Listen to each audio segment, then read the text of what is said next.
Today, I've decided we're going to do some wiring stuff. I'm going to wire up the lighting bus that runs here. So I'm not sure if you guys see, but there is a little hole here, variable resistor that goes here and takes 28 volts and reduces it based on what you have set. That needs to plug into everything in our stack. So everything here has a lighting bus high and a lighting bus low, or just ground, and we need to set it up. So when we adjust that, we actually get a difference in lighting on all of our applicable devices.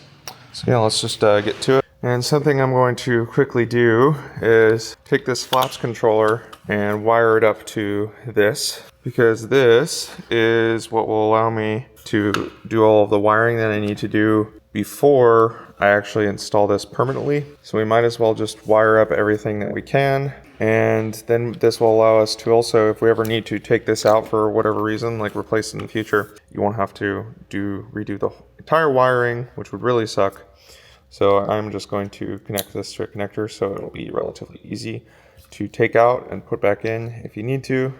I just happen to have these, so let's just do that really quickly. Actually, since I'm feeling lazy, maybe I'll just do the snap today. So, wow, it's that easy. And now, when we want to plug this in, we can actually wire this up permanently to the aircraft, and then this can just go into place whenever this is ready to be installed. And I got it slightly cleaned up, just a little bit more clean. We got the connector here, so this will just go into place when we're ready to do it. I might do some of the wiring today, we'll see. It's starting to rain, but I'll show you guys what we're gonna do to get started working on this lighting bus. So we have this potentiometer here, and this essentially will take a 28 volt input. So one of these rails, it doesn't matter really which one of these will go to ground. This middle one here is what is going to provide our variable voltage. So this will be the thing that connects to all of the Garmin stuff, all the lights, etc.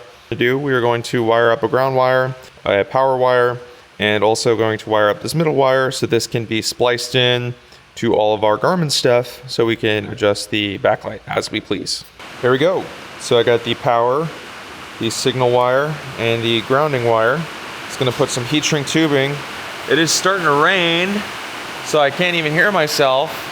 But yeah, here's the thing I love about this new soldering iron I got. You can either connect it directly to power, or you can take a little battery bank, and that lets you get a really high-powered soldering device just in a portable fashion. So any USB-C that can provide power at a higher voltage, you can use it to solder. So I really like this thing. Now that we have the variable resistor done, we can go start wiring it up. Now we just have to work our way step by step. So the first of which is our G3X connector.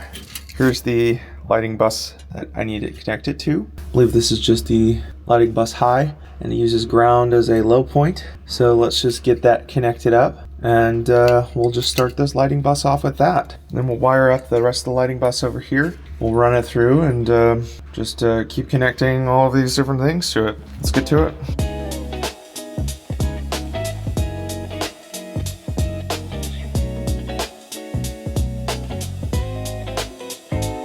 Okay, so I got my lighting bus stuff for my 507, the GMA 245, GTN 650. I went to go look for the lighting bus inputs that should be, in theory, wired up in the GTR 205X, but it looks like those are actually missing. So I took a look at the connector here, and it looks like we are missing the connects to the lighting bus. So unfortunately, I have to take this connector out, and I have to wire those pins because they don't exist. So thanks past me for forgetting stuff I should have forgotten, and now we have to do more work.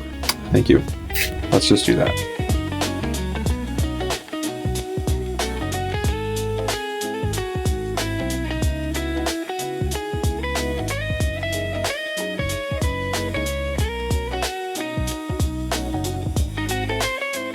While I'm here too, I might as well hook up the COM cable here for this. I think I have one that should fit. And in the meantime, we can just put these lighting bus things over here, set them aside, wire that up. It'll take about a half second, I don't think, to get this lighting bus wired up.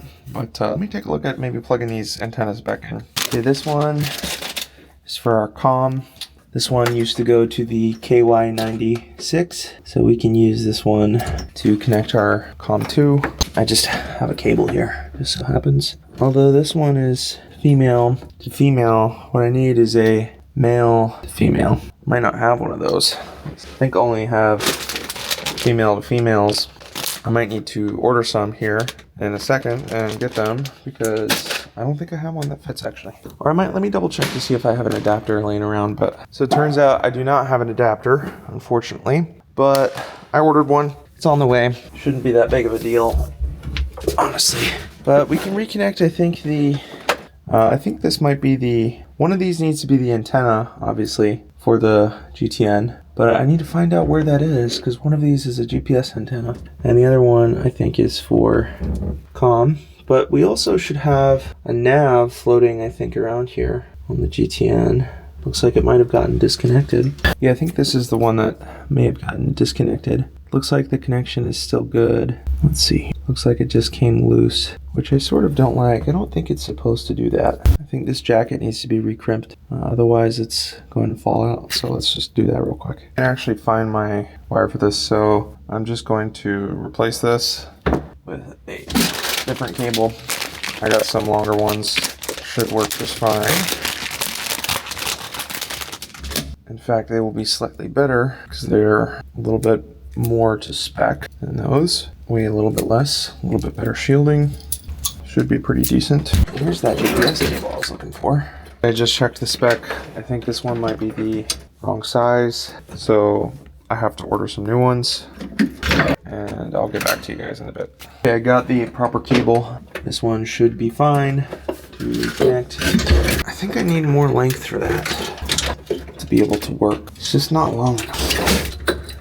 Yeah, like if I put this where it's supposed to be, you can tell it doesn't have enough length to reach there. That's unfortunate. Oh, I guess I'll have to order more then. Guys, we'll wait for those to arrive. Let's just finish up our lighting bus stuff. Now let's wire up our lighting bus. We have all of our lighting stuff here. It's really just a bunch of highs and lows. Now the lows will be connected to ground, along with a few other things. Okay, so I got all 4 of our lighting bus highs right here. So we're just going to strip these and connect them to our big old lighting bus. And we'll do that with our soldering iron. And these are all just going to connect to this blue bus right here, this bad boy. And how we're going to do it is I need some heat shrink tubing first so we can put these all together. We want to make sure it propagates. We got to tug on it, make sure it's tight. Give it a second to cool though. Yeah, all these wires are pretty solidly on there. So now we will cover them up with a heat shrink tubing. And that is our lighting bus. Fun times. You do not want to be putting zip ties in your joints. You want it a little bit offset. Otherwise it will break apart eventually. Given enough time, which is not what we want. Okay, lighting bus is officially wired up. Now this will properly... Oh wait, I take that back. Lighting bus is not officially wired up because we still have to do all of our lows. So we have some lows coming out, some of these. I believe one of them is here. I feel like we had one out of the G3X, but I might need to double check that. But essentially lighting low is essentially just ground. But we can use these and have them all have the same ground just for fun. These wires come out when I pull on it. I'm pulling pretty hard. That's what you want to do. I'm not sure if you can see my hands shaking, just how much hard I'm pulling, but that's what you should do for all your solders. Because if it comes off when you pull hard, it's going to come out eventually. Might take a few months, but you want it to last a lifetime. That is our lighting bus. Now, our lighting bus is complete. And we can take this bad boy. So yeah, I think I'm going to double check a few things just to make sure we're looking good. But other than that, yeah. I'll just go through and double check, make sure we didn't miss any wires. Looks like there's a couple of things that we might be able to do it. I'm gonna connect our altitude encoder to ground. And yeah, aside from that, we're really just gonna be waiting on the connectors for the BNC. And I think after that, we can close up this panel and start wiring up all the circuit protectors, all that fun stuff. So I'll just double check. So I did a little bit of wire organizing. I also wired up a couple of grounds. You know, like I organized the wire here. I organized some of the power strips that are gonna go there. I think I'm gonna take a break for my knee's sake and sitting in here. And I'm gonna start on the GEA 24 harness.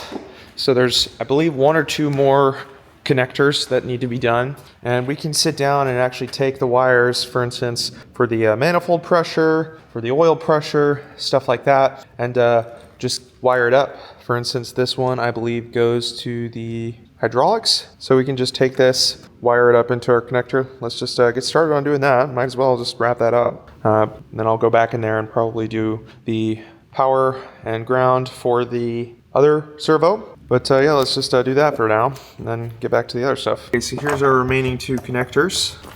Let's just see what actually needs to be done with these real quick.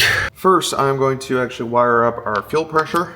We have this one goes to the fuel pressure. I want to just get that wired up because I haven't done that yet. We have to extend it by about 2 feet by my estimation. Doesn't even look like this connector is even shielded. So there's that. Guess we won't need to, I guess, put any extra shielding on it. So one less thing I have to do.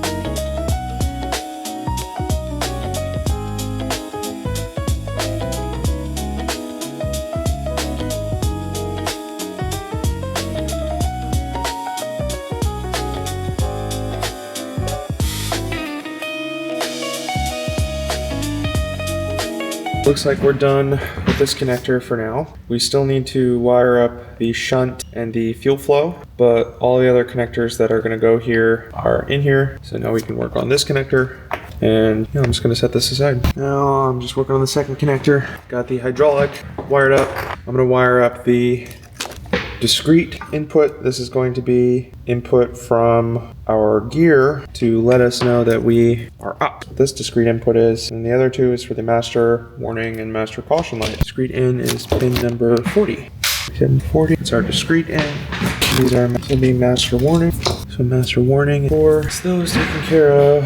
Now we do need to do the fuel, and that's actually shared between I think 2 of these. Fuel quantity, these are also things we need to wire. We can start on the inside, but I'm getting a little bit tired. I'm doing a lot. I think I'm gonna call it here for today, but I'll see you guys in the next one. I think we made a lot of good progress, especially with the wiring, and still got a little bit more to do, but I think that's enough for today. I've been in here, I don't know, a solid 6 hours, 6-7 hours, so yep, I'm gonna call it. See you in the next one. Peace.